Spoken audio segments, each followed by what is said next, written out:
Good morning, good afternoon, good evening, and welcome to the Oraculos True Divination podcast, where I bring you ancient wisdom for the modern mystic.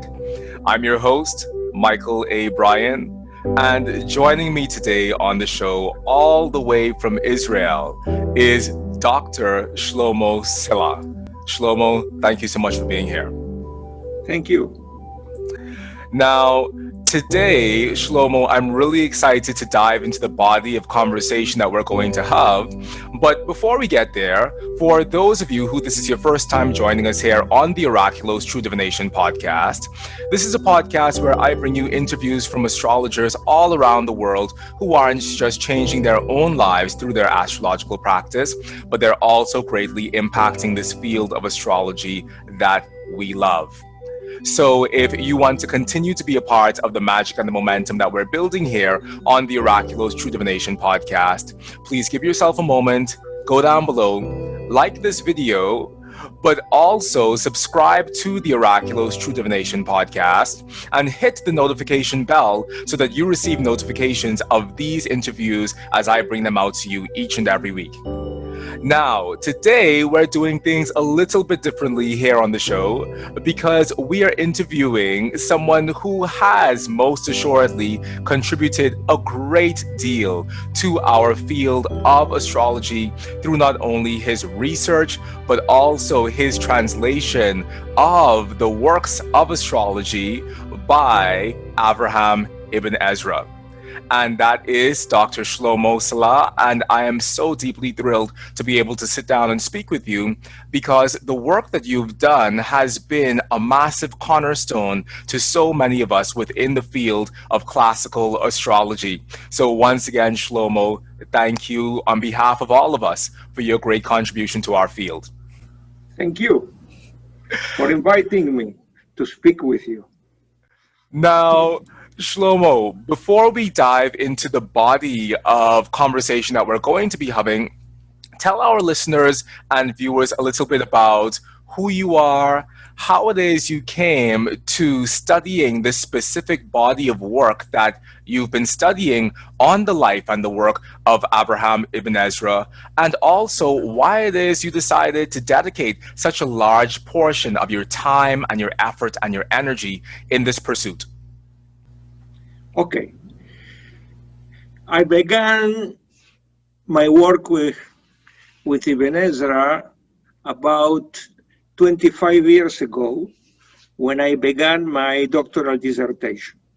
My doctoral dissertation was about how Avraham Ibn Ezra combined astrological contact into his biblical commentaries. When I completed my doctoral dissertation, there was the question what I will do next. And I was very afraid at the beginning about continuing with his astrological works, because at first they were difficult for me to understand them. You have to understand that at this time, Ibn Ezra's works were only in manuscript. There were no printed versions of it, and they were completely unknown. And then to begin to working with that, it was really a little dangerous, especially for one who begins his academic career. But there were some people, friends, that encouraged me to begin with that. Then I began, and until this very moment, because I just stopped working half an hour ago in order to speak with you, I am still working with Ibn Ezra's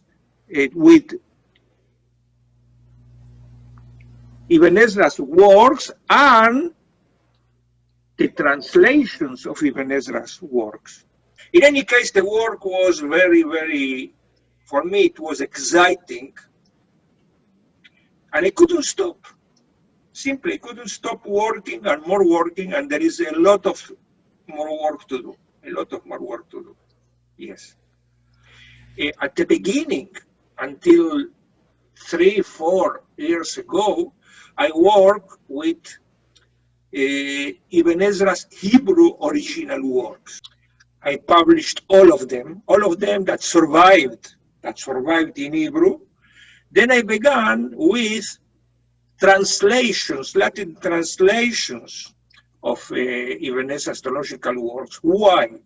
First of all, because there were a number of works which I discovered of astrological works that were lost in Hebrew, but survive in Latin. Okay? Then I published just in 2 new volumes, which you do not know about them. One of them appeared 2 months ago. I didn't see the book yet. These are works by Ibn Ezra, surely by Ibn Ezra, written by him in Hebrew. The Hebrew is lost, but they survive in Latin, and I produced critical editions and translated them into English. Now I am preparing my next volume. The next volume is about, the next volumes, this is what I am planning, will be about Latin translations of works by Ibn Ezra whose Hebrew counterparts exist. But the Latin translations are very, very interesting because they are not the same as the Hebrew, not at all. Okay, this is shortly my history. Now, Shlomo, so a question about the work that you're currently working on. Is it all specifically based on the astrological work of Ibn Ezra, or are there other parts of Ibn Ezra's life's work that you're also translating? No, it is exclusively astrology. It is exclusively astrology. Only astrology, because Ibn Ezra also wrote about other topics. Astronomy, astronomical instruments, biblical commentaries, poems, and other topics, but I have enough with his astrological works. So, Shlomo, what was it about the astrological works of Ibn Ezra that spoke to you so strongly? Because you didn't come from an astrological background. So, what specifically brought you into wanting to even explore something like astrology in the first place, and then specifically the astrology of Ibn Ezra? Many, many reasons. The first reason is that they are written in Hebrew, and they were written in the 12th century. And then you have to ask yourself, how was he able to read astrological books in Hebrew? Where from did he get words to write in Hebrew astrology?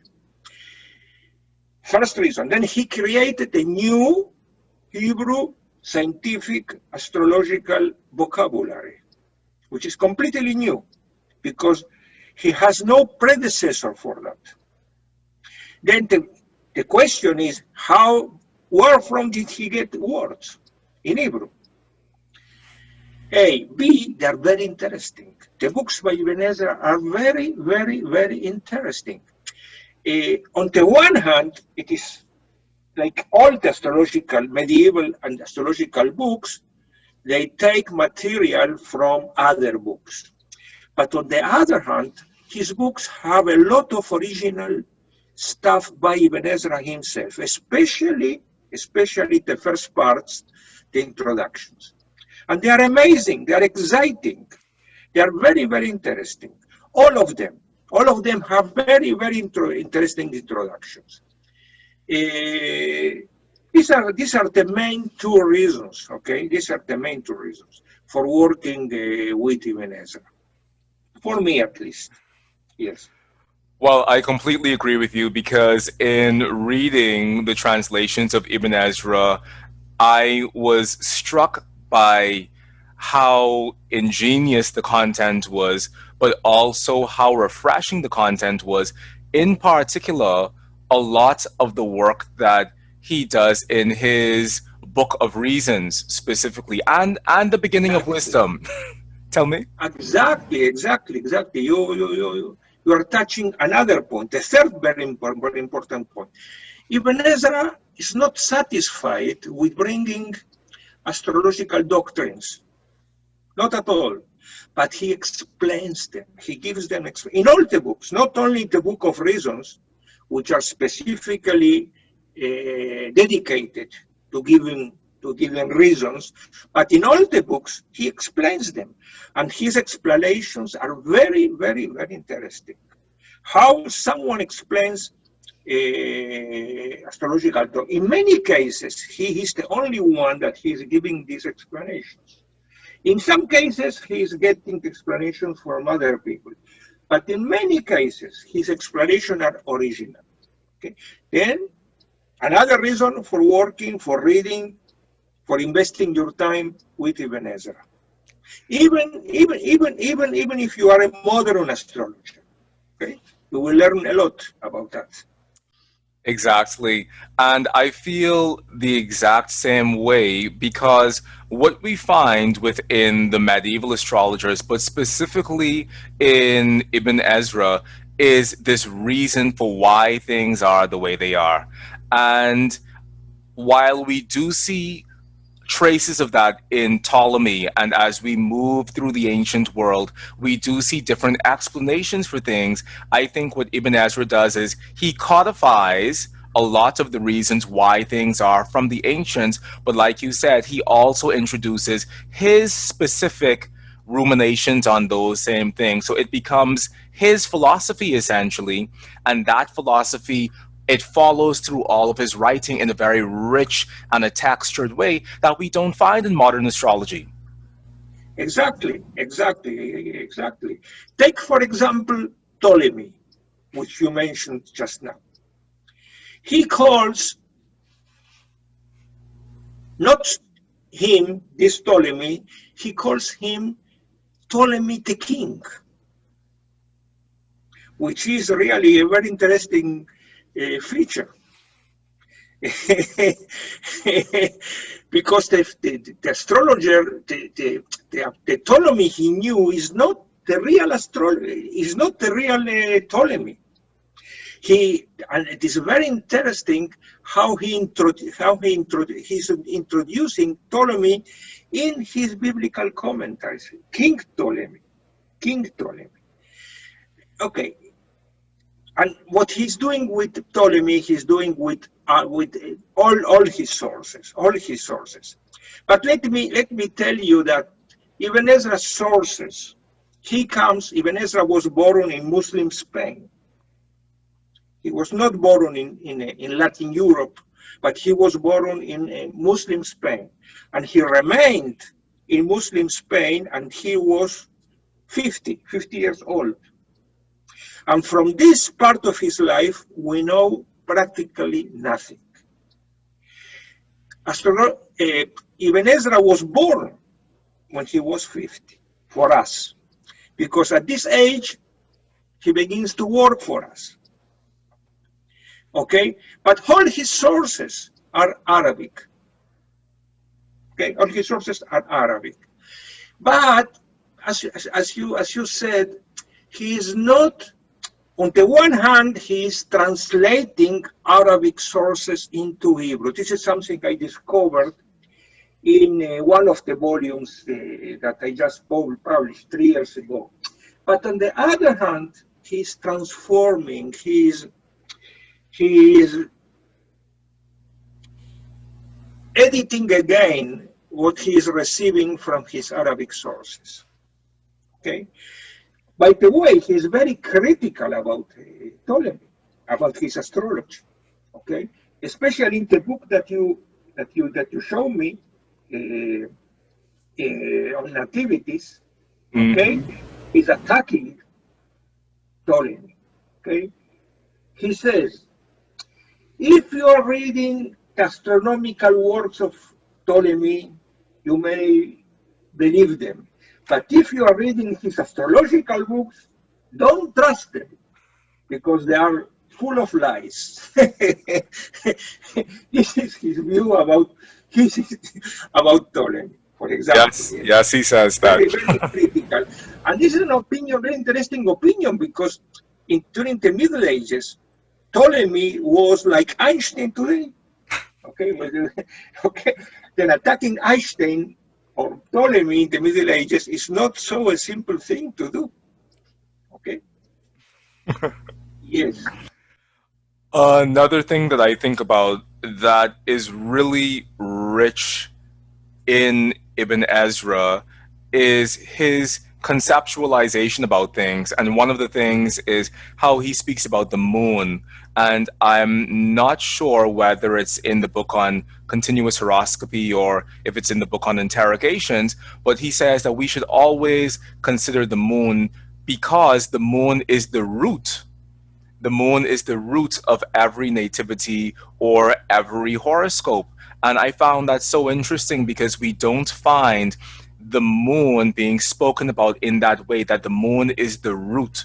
And that concept is something that we only see in Ibn Ezra. Okay.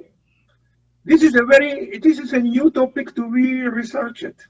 Okay, you are invited to do your dissertation about that. In any case, I think that he says something similar to what you said in every of his books. I am now translating into English the Latin translation of his book of Luminaries, which is about medical astrology. And in this case, and medical astrology I mean by critical days.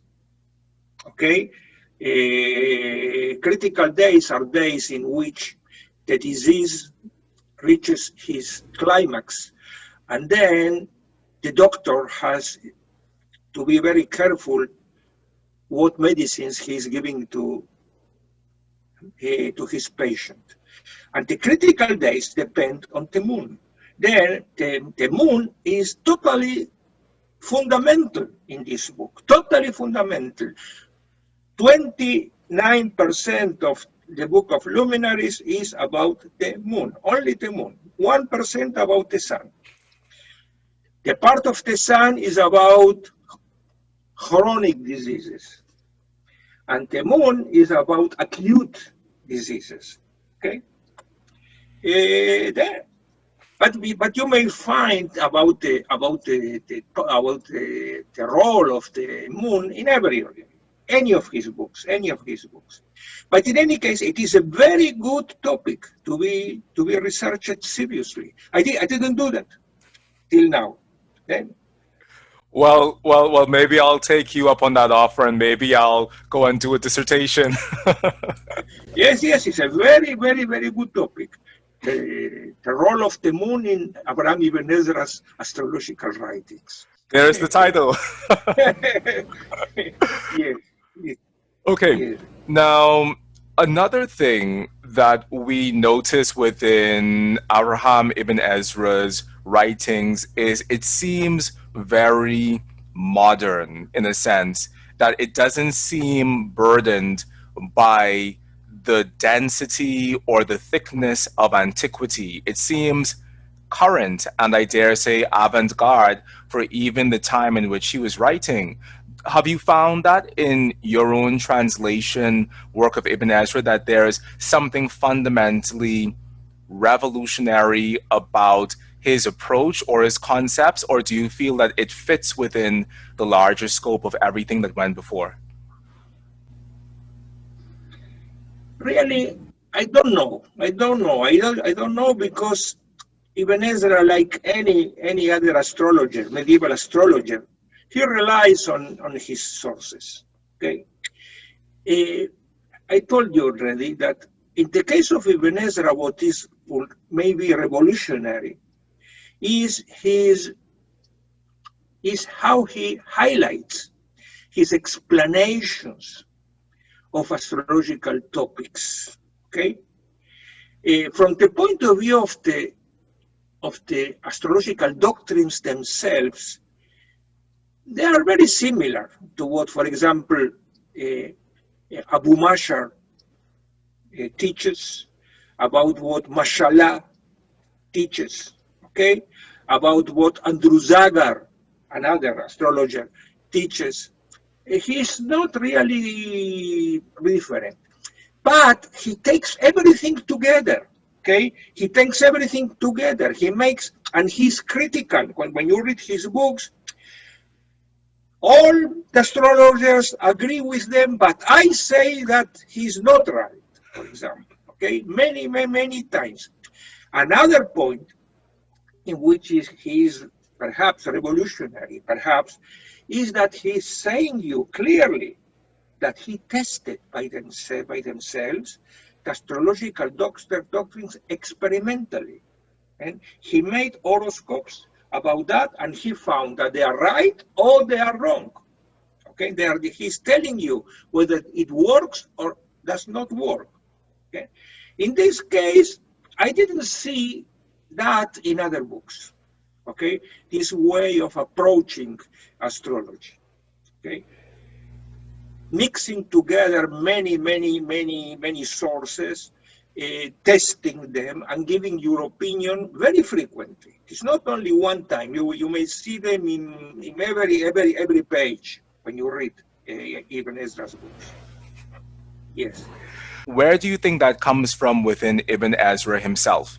This idea of really looking at the astrology that went before through a critical lens and also giving his own personal opinion based on experimentation. Look, his critical approach, you may find the same critical approach in his biblical commentaries. He's attacking everyone, everyone. Okay? You have to understand, Ibn Ezra is a wandering professor. He's not attached to nothing. Okay? He is a wandering professor. He has no problem to speak, to say what he wishes. Okay? And then he's free, he's very free. He's very free to say whatever he wishes. And then the same critical approach you will find in every book of Ibn Ezra. It is related to his personality. Okay? He has a very interesting personality. It is Ibn Ezra. Okay? This is the reason why he is so fascinating. Okay? So, Shlomo, out of the work that you're currently doing on Ibn Ezra, what do you think the world hasn't seen yet in terms of our current conception of Ibn Ezra? What is there still yet to be unveiled about what Ibn Ezra did and what exactly he thought about astrology? First of all, you gave me one example. There are a lot. I am only the beginner. The beginning is to publish in critical editions the texts. Without that, you cannot begin. Okay? When you will have all the text, there will begin people like you, which are interested in his astrology, and they will pick topics. And there are a lot of topics. You, for example, mentioned the role of the moon. A very interesting. Like that, there are many, many, many other topics. Okay, many. I think thousands of topics. These topics, I hope, will be taken by future students of Ibn Ezra. On the other hand, we did not finish with the publication because, as I told you, no, I didn't tell you, Ibn Ezra was reborn 2 times. Not one, but 2 times. One time, he was reborn in Rome when he arrived in Rome after being 50 years in Muslim Spain. Then he was reborn. because before that we know nothing about it. But after Ibn Ezra died, in the second part of the 12th century, he was reborn again in Latin Europe when Latin Christian scholars began to translate it. Okay?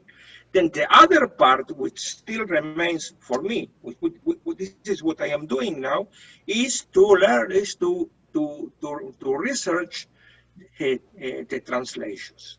And there are many, still there are many translations which I did not have time to study. Okay? These I think are the main fields that remain to be studied about Ibn Ezra. Now, Shlomo, you mentioned earlier that there was something distinctly different about the transmission of Ibn Ezra's writings through their Latin framework versus the transmission of Ibn Ezra through his original Hebrew. What have you found to be the major overarching difference between Ibn Ezra coming through the Latin translators versus Ibn Ezra in Hebrew?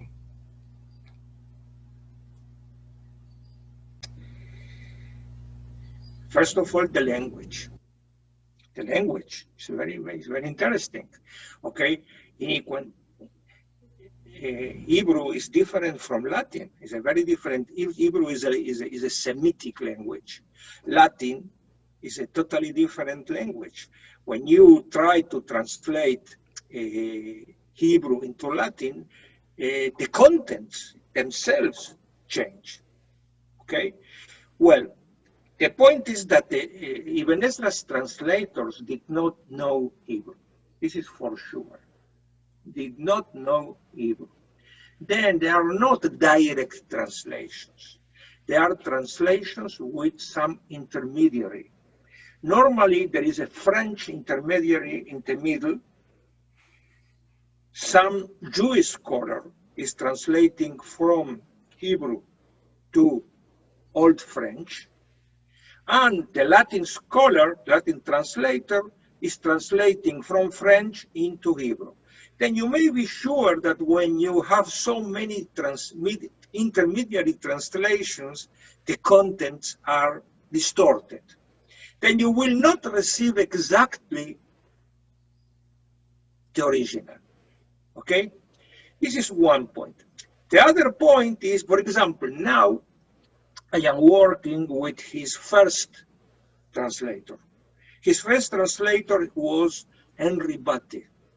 Henri Batte was a Belgian scholar who studied in Paris. And he sponsored, patronized a Jewish scholar named Hagin Lejuif to translate for him a number of Ibn Ezra's works into French. He translated for him, this is what we know, because I think that it should be more, 4 of Ibn Ezra's work from Hebrew into French. And then Henri Batte continued and translated into Latin. But the point is, the interesting point is that from the 4 French works, Henri Batte only used 1. And he translated 7 of Ibn Ezra's works. Then where from did he take? How did he manage to translate the other works? In any case, Henri Batte is very interesting because he's adding his own comments. He takes the role of Ibn Ezra's commentator. Whenever he finds something very funny, very audacious, very revolutionary, as you says, then he has to comment. And he has very, very long commentaries. Okay? This is another very interesting point, the reaction of the translators about his source, their source, Ibn Ezra. Another very interesting point. For me also, translating Ibn Ezra's works into Latin, the Latin translation is a very good opportunity to learn about the astrological Latin terminology. Because at this time, exactly at this time, at the 12th, 13th century, the Latin astrological terminology, vocabulary is shaped. And it's very interesting how Ibn Ezra is influencing this vocabulary. In any case, there are some words which, if you find them in some Latin translation, you may be completely sure that this translation comes from Ibn Ezra. I will give you one example, one example only. If you read some Latin work, and instead of exaltation, instead of the astrological concept of exaltation, you read honor, this is Ibn Ezra. This is Ibn Ezra. And there are tens of works with honor and not exaltation. And these are words which were not written by Ibn Ezra. Not written by Ibn Ezra. Then Ibn Ezra is influencing on other writers, Latin writers, who wrote about astrology. Now, a question that comes up for me, Shlomo, is what exactly was the intention in these translators in translating Ibn Ezra? Were they translating his work for the purpose of astrological use, or were they translating his work specifically for academic purposes? Very good question. You have very good questions. Really, it's a very, very good question. And in this case, you have to distinguish between the different translators. If you will take, for example, Henry Vatte,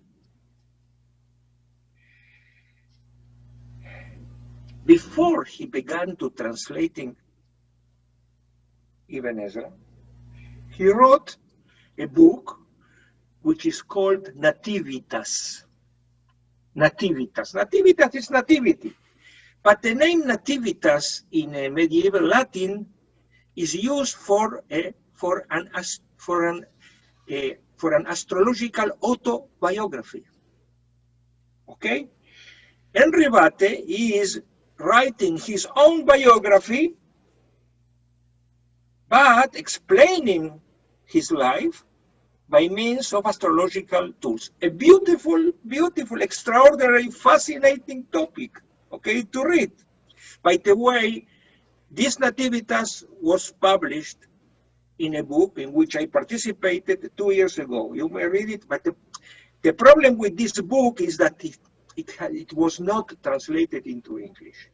For reasons of time, it was not translated into English. It is still in Latin. In any case, the very interesting point is that before he began to translate, in this Nativitas, his main source, his main astrological source is Abraham Ibn Ezra. And he is mentioning 12 of Ibn Ezra's works. These are the first quotations of Ibn Ezra in Latin Europe. Then one reason you have that, to write other books about them. Now, when you try to understand why did they choose this work and not this work, and why they were written in this order, then you understand that Ibn Ezra was very, very fascinating for them, because Ibn Ezra gave them a global picture of astrology. As you know, astrology is not one thing. It's not one thing, not at all. Not at all. There are at least 4 important branches. You have introductions, you have nativities, you have elections, you have interrogations, and you have medical astrology, five. And they are different. And they wanted to receive a complete picture, not one side. Ibn Ezra gave them everything. Okay? Ibn Ezra gave them everything. This, I think, is the main reason why Ibn Ezra was so attractive for Latin scholars in the Middle Ages. That Ibn Ezra himself wrote on all these branches. All these branches. More than that, he wrote not one book, but more than one book in any of these branches. Because Ibn Ezra, it is one of his features. He writes the same book three times, and they are different. And they are different. This is not the same book. Now, the reason is very simple. Why should he write the same book 2 or 3 times? Because he's wandering.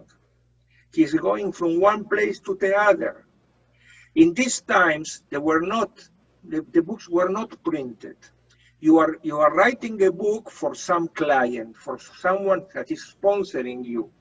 Then, if you are sponsoring me to write a book, I give you the book, and then I do not have any more the book. The book is yours. But if I go to another city and people are interested in astrology again, then he will write another book about the same topic, and so on, and so on, and so on, and so on. This is also teaching you that astrology was very interesting in this time, very interesting, by Jews and also by Christians. It was very, very interesting. Yes. I had heard before about Ibn Ezra doing these multiple writings of the same text, and I had heard multiple reasons as to why he did that. But I think that this is the most pragmatic reason that I've heard, that there was only one copy of the book to begin with. Yes, of course. This is the real reason. You may be sure. In any case, he didn't write only for writing. He was his way to have a livelihood, okay, to get money. The only way. Then he wrote again another book with the same name, but the book was different. In any case, books are about the same topics, but they are different. Yes. Okay, Shlomo, so 2 questions are coming up. So the first question is, do you find in having translated several of the same book that Ibn Ezra wrote for different authors, do you find the astrological content being different? Or do you find that later writings of the same book served as a refinement of previous versions of that book? I think I am sticking to my previous answer. Okay? Ibn Ezra wrote different versions because he was wandering through Europe, and he wrote his books in one manuscript. And when he gave the manuscript to his sponsor, to his patron, okay, the work was lost for him. Okay? Then he arrived to another city. He was a teacher. He taught people astrology and other topics. He was asked to write another book, and then he wrote another book. Now, what happened after that, we do not know really. We don't know, because you have to understand, Gutenberg is 15th century. Ibn Ezra is 12th century. Between Ibn Ezra and Gutenberg, you have more than 300 years. This And there are manuscripts of Ibn Ezra's works until the 19th century, even the 20th century. Okay? Then when books are transmitted by manuscripts, they are distorted. Normally, okay? When you copy and you copy and you copy and you copy, then of course, in the process of copying manuscripts, the contents are distorted. This is the reason why, when you try to produce editions of Ibn Ezra's works, you have to perform critical editions. What is the meaning of critical edition? You have to check all the available manuscripts, and to see whether there are differences between them. You have to check the best manuscripts, and on the basis of them, you have to establish the text that you, this is me, the editor, is the correct one, okay? But you cannot never be sure that this is really Ibn Ezra, okay? You cannot be sure. You cannot be sure. I see what another very interesting point is I see big differences between the text in the Hebrew and in the Latin, and I do not know why the differences are. Whether the difference is because the translator added some material, or because the translator used a manuscript I did not find. I did not find the manuscript. And the second possibility is very real, because the first manuscripts of Ibn Ezra's works are from the 14th century. The first surviving manuscripts are from the 14th. It is more than 150 years after his death. And these translators worked before that. Then maybe they have available manuscripts which are more closer to Ibn Ezra's sources. Or not. Okay, we cannot know. We cannot know. Really. So in terms of Ibn Ezra and his writings themselves, have you yourself, as the editor of his work, noticed a growth or a maturity in Ibn Ezra as he moves through time and as he writes later in his life, or is it the same one astrology? This is another very interesting topic to make a dissertation. whether there was some development, maturity in Ibn Ezra. First of all, in order to do that, you have to set them in a chronological order. And it is very difficult to do that. You cannot, it is very difficult to know what was written before another work. But more or less, we know now. I really do not see. I didn't think deeply about your question. Okay, this interview is very fruitful for me, because but I did not see till now some development like that. I didn't see that. You see, for example, in his biblical commentaries, you may see that. His biblical commentaries, as long as he stays more in Latin Europe, his biblical commentaries became shorter and shorter and shorter. In the case of his astrological works, not so much, but I have to think about that. I really have to think about that. In any case, what is interesting is the differences that are between the different versions which were written in different times. Take, for example, Nativities, which you have there. This book on Nativities you have there was composed in 1148 in the city of Béziers, in South France. There is another book on nativities by Ibn Ezra, surely by Ibn Ezra, completely lost, which survives in a Latin translation. I edited and published it 2 years ago, and it is really shorter than this one. It is shorter than this one. Another point of difference is that your nativities, which you have on your desk, is not only about, yes, this one, is not only about nativities, but it's also about continuous horoscopy related to nativities. In the case of the second version of the same book, it has not continuous horoscopy. But there is a third one. There is a third one.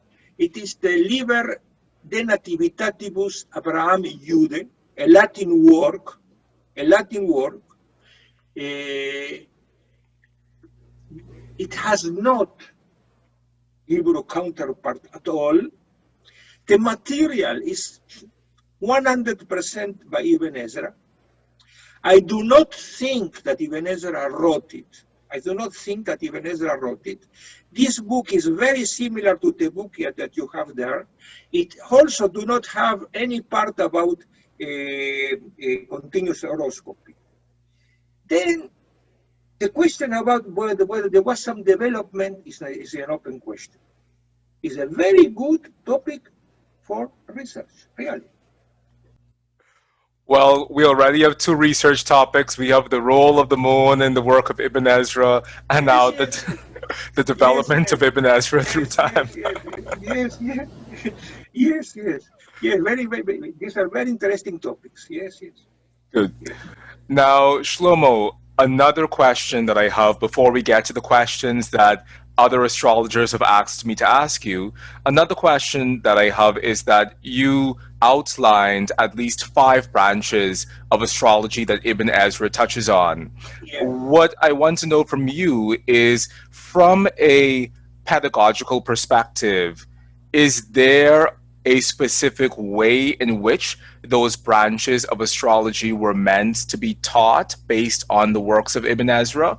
Or how does one, as a student of astrology, begin to learn astrology following the outline through the books of Ibn Ezra? Ibn Ezra says explicitly that he is writing his books for his students, that he has a pedagogical aim. He says in almost all his books, especially books that are specialized in astrological branches, meaning that they are not introductions to astrology, that he's dividing them into 12 chapters related to the 12 horoscopic houses. And he says that he's doing that to make the job easier for his students. I am sure that he highlights so much his explanations in order to make the book easier for his students, so that they may understand how it works, why it is true, why it is not true. Okay? Then the pedagogical role is very, very important in Ibn Ezra. Whether he was successful in that or not, this is another question, because you may very much wish to be a good teacher, but this does not guarantee that you are really a good teacher. In any case, his Hebrew is brilliant. I may tell you, even though he didn't speak Hebrew, like today in Israel, his Hebrew, even for a modern Hebrew reader, is really brilliant. Is especially brilliant in his astrological works.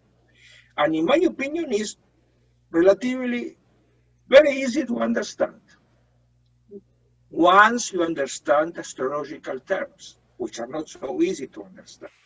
Okay? Then, really, as you said, his books are especially devised to be handbooks for teaching astrology. Not so much at all to cast horoscopes, at all not, but to teach astrology, to teach us the concept, the basic concepts of all the branches of astrology. Again, this is the reason why these books were so fascinating for Latin scholars, because they were very good to learn astrology from them. Okay? So, according to Ibn Ezra, is our first entry point into astrology nativities and then elections, or is it medical and then horary? How do we organize these, you say, 5 branches of astrology in terms of which branch do we learn first and then how do we continue? Okay. This is a question that relativity is easy to answer. Relativity is easy because we have now a chronology of his works. And we know that he wrote his books in encyclopedias. I call them encyclopedias because his books are interconnected, are interconnected by cross-references.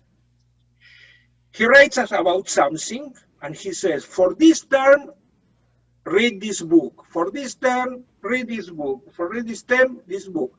For this term, read this book, and he writes in the future tense.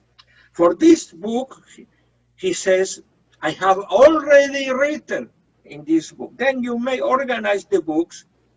And then we know that he wrote a complete encyclopedia in the city of Béziers in southern France. Now, we know that the first book, which is The Beginning of Wisdom, a beautiful, wonderful book, very, very heavy, long book. The first book was an introduction to astrology. Very interesting introduction to astrology. I published it 2 years ago. Okay, Beginning of Wisdom. After the Beginning of Wisdom, he continued with nativities. Nativities and continuous horoscopy on nativities. Then he continued with elections. Then he continued with interrogations. Then he continued with medical astrology, and there is another branch which I didn't mention, I forgot, which is word astrology. Mundane. Word astrology. About word astrology, we know now that he wrote 3 versions. We found 3 months ago a 3rd version of his Book of the World, which is on word astrology. 3 months ago. 3 months ago, yes, 3 months ago. Yes. 3 months ago. Yes, things are very dynamic. See, we are not sleeping. So,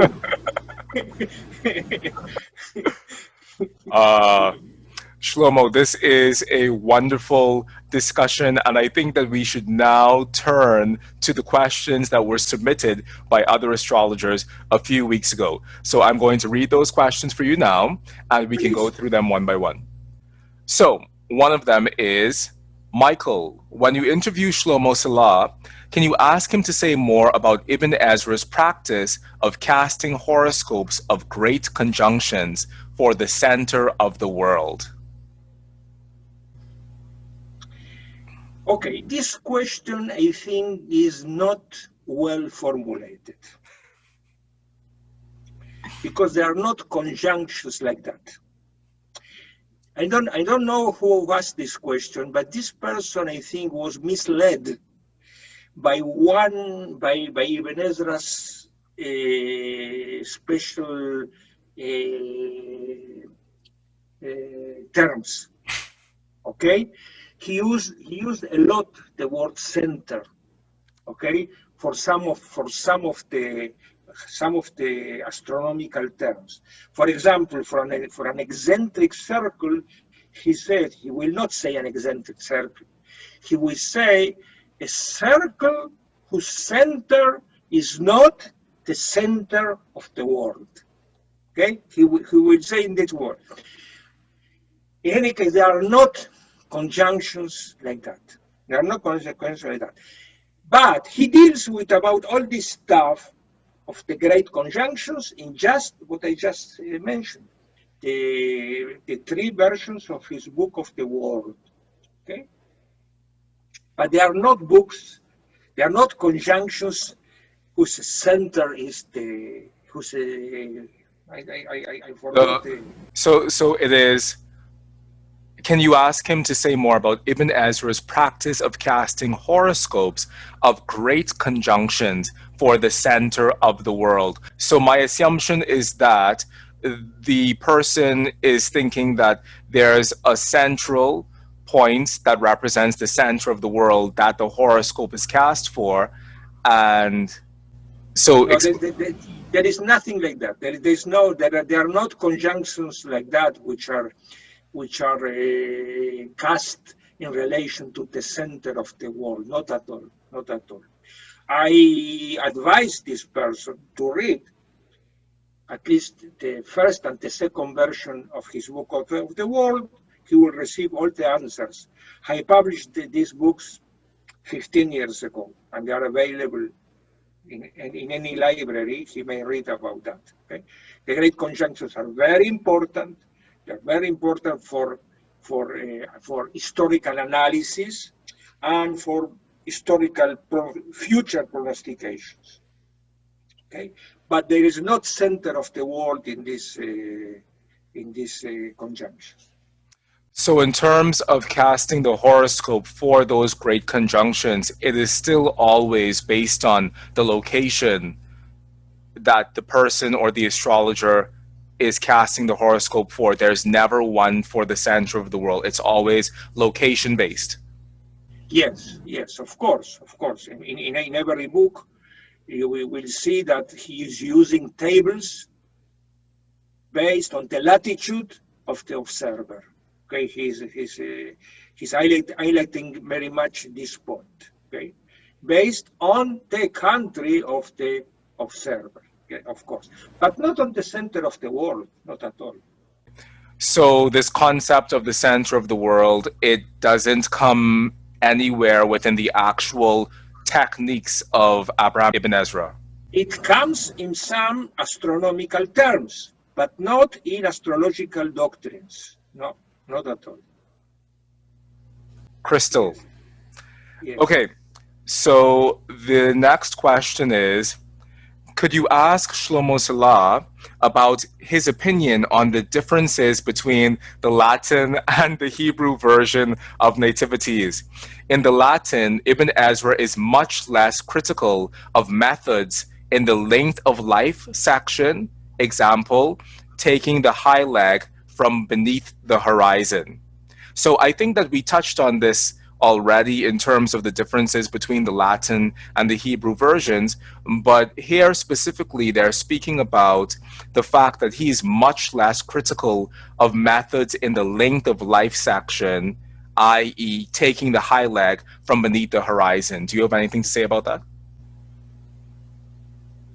What I can tell you is that Ibn Ezra never uses the term eyleg or eyelage as an astrological term when he explains astrological doctrines related to nativities, because he does not wish, he does not want, he does not like to use Arabic terms, because he's a purist of the Hebrew language, and despite the fact that he knew Arabic very well, he does not like to transliterate Arabic words into Hebrew. Then he translates them into Hebrew. But in the Latin translations, the Latin translators, they began to use the word eyelage, which is the Latin term for eyelage, for the Arabic eyelage. But in any case, regarding your question, I did not see any fundamental difference between the way he, for example, explains the election of the eyelage, because you have to elect one, between the three versions of his book of nativity. They are very, very, very similar. Very similar. But again, this is a very interesting topic for this person to research. Really, really, really. It is a very, very interesting topic to make I didn't do that. But to see really the differences, I think that he will not find any basic difference between the three versions because he's using the same sources. Okay? There may be a difference in wording or things like that, but not basic differences. So, what I gather from what you're saying is that though he may be less critical in terms of how he is viewing the various techniques, the techniques themselves are essentially the same. Yes, yes, yes, yes, yes, yes, exactly. By the way, if I may Please. about nativities, one of the most interesting original points about Ibn Ezra related to nativities is related to the Trutina Hermetis. Trutina Hermetis. Trutina Hermetis. Trutina Hermetis means, is a Latin term. It means the balance of Hermes. What is the balance of Hermes?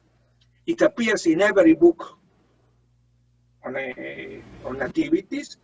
It is one of the techniques used by astrologers to find the ascendant when the time of birth is not known. And in order to cast the horoscope, you need to know the time of birth. Then what you will do if there is no time of birth, and normally people do not know the time of birth, then you will not cast an horoscope. Then there are techniques. One of the techniques is Trutina Hermetis. Trutina Hermetis, and this is something that I am sure that the people that will hear that, is something invented by Ibn Ezra. And you will find it in this book that you are holding in your hands. Okay? Trutina Hermetis is the Latin translation of Moznei Hanoch. Moznei Hanoch is the balance of Hermes. Okay? The point about Trutina Hermetis is that it makes a relationship between the moon, again the moon, your moon, at the time of birth, and the moon at the time of conception. Okay? And all the development of this doctrine is related to Ibn Ezra. Ibn Ezra is the only one that is assigning this theory to Hermes. Okay? And Ibn Ezra is also giving to this technique the name Trutina Hermetis in Hebrew, Moznei Hanoch. After that, when he was translated into Latin, appeared the name Trutina Hermetis. Till today. Yes. It's really interesting that you would mention that, and that today I would discover that that technique comes from Abraham Ibn Ezra, because it's something that we see being mentioned during the Renaissance period. Because many Renaissance authors, before they even go into the delineation of a nativity, they spend a large portion talking about the rectification of that nativity. And this is one of the topics that we see time and time again throughout countless Renaissance authors in the beginning of their section on nativities. Yes. I wrote an article about that 3 or 4 years ago where I analyzed how the doctrine was transmitted through the ages until the modern times. Until the 13th, 14th century, Ibn Ezra's name is mentioned. But after that, the doctrine is mentioned without Ibn Ezra. Then Ibn Ezra is forgotten after that. And by the way, the term Trutina Hermetis was created by Henri Bate, one of his translators, or by another of his translators, Pietro de Abano. Both lived in the same time. Both lived in the same time. But both they use, Henry Bate uses this term in his autobiography, astrological autobiography, and also Pietro de Abano mentions this term in one of his books in relation of an horoscope he cast to know about his biography. So Shlomo, Pietro de Albano was a translator of Ibn Ezra? Of course, he's a very important translator of Ibn Ezra. He translated 6 or 7 books by Ibn Ezra. Very interesting translation. This is my after I finish with Bate, I will go to Pietro de Abano. I wrote an article about that, published at the beginning of this year. You may read that, where I analyze all his translations. Yes.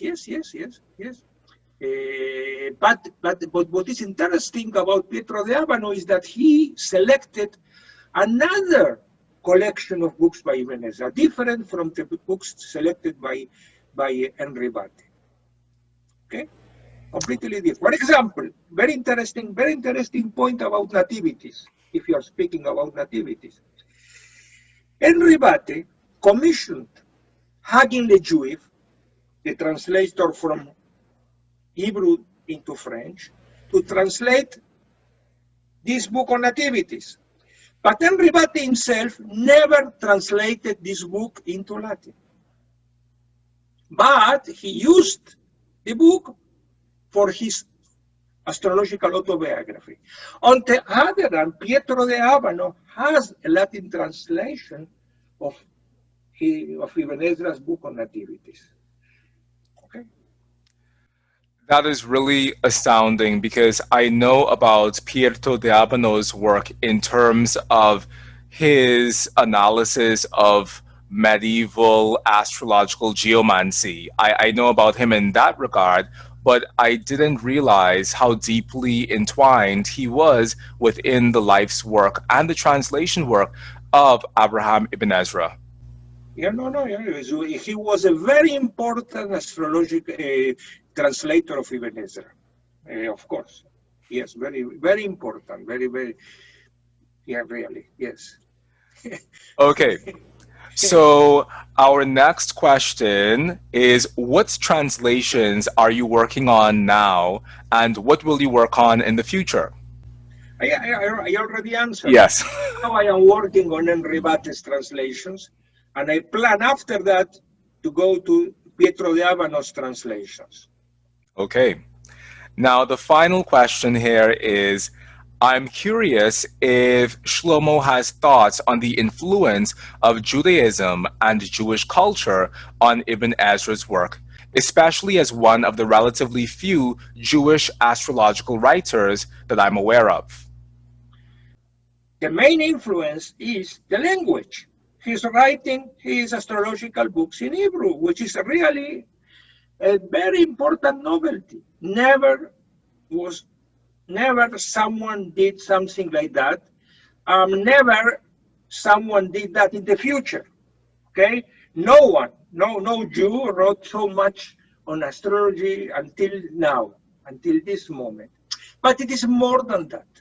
His books, especially the introductions, are full of mentions from the Bible, okay, and from other very authoritative Jewish sources, in order to support astrology, because there are Jewish sources which support astrology, and of course, Ibn Ezra is mentioning to legitimize his books.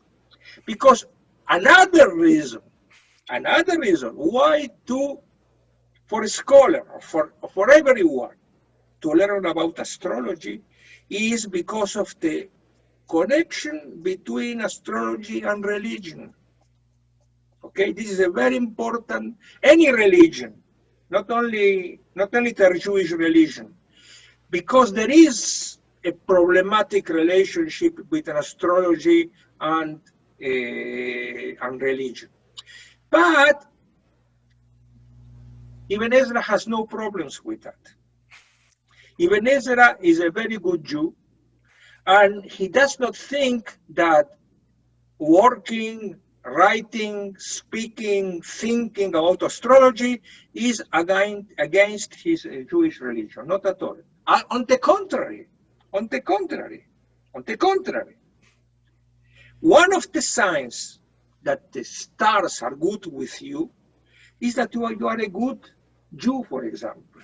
Okay?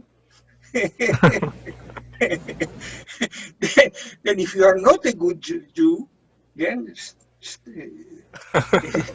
may harm you. Okay. I'm speaking very shortly, okay, very shortly. This deserves to be expanded. What I am telling you. Why is like that? Why is like that? Okay, but this is the case.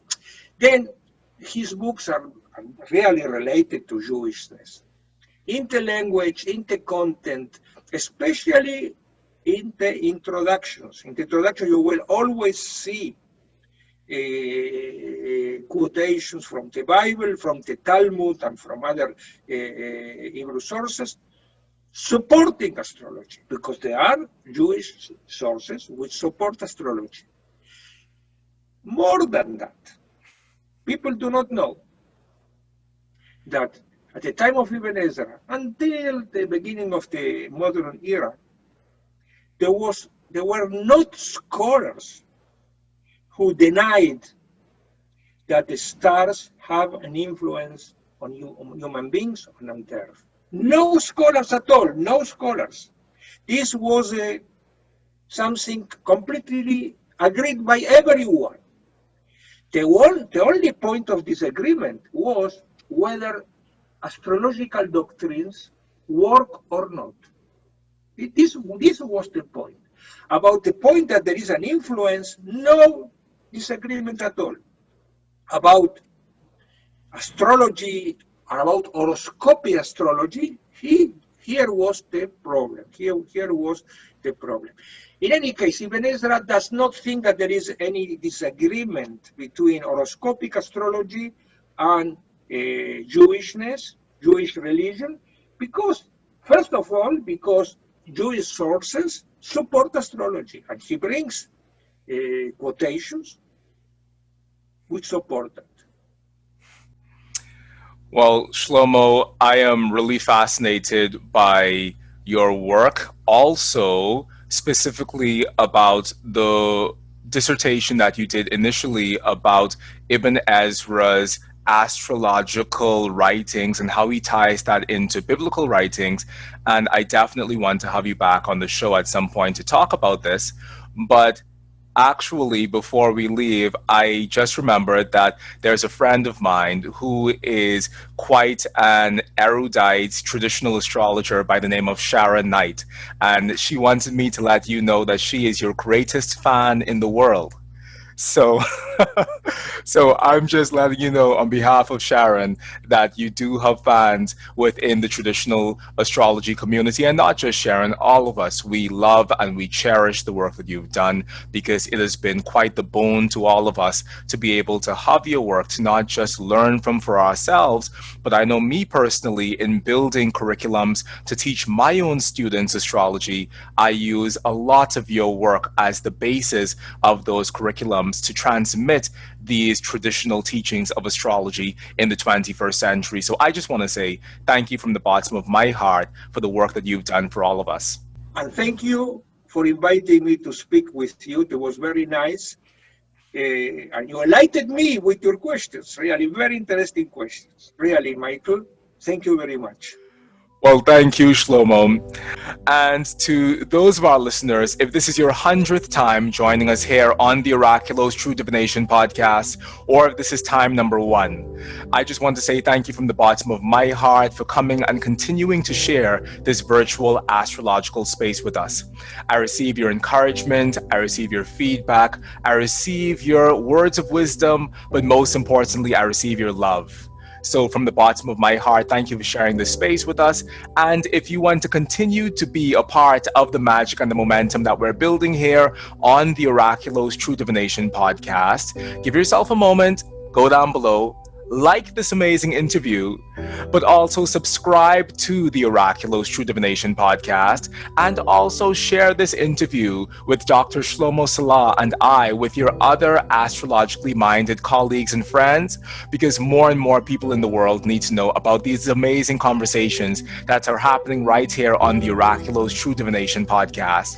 So until next time, I'm your host, Mychal A. Bryan, saying lots of love to you. Peace and blessings. Shalom. Talk to you soon. Shalom. Thank you very much. Bye-bye. Shlomo Sela. Okay, now I am going to eat. My wife is waiting me.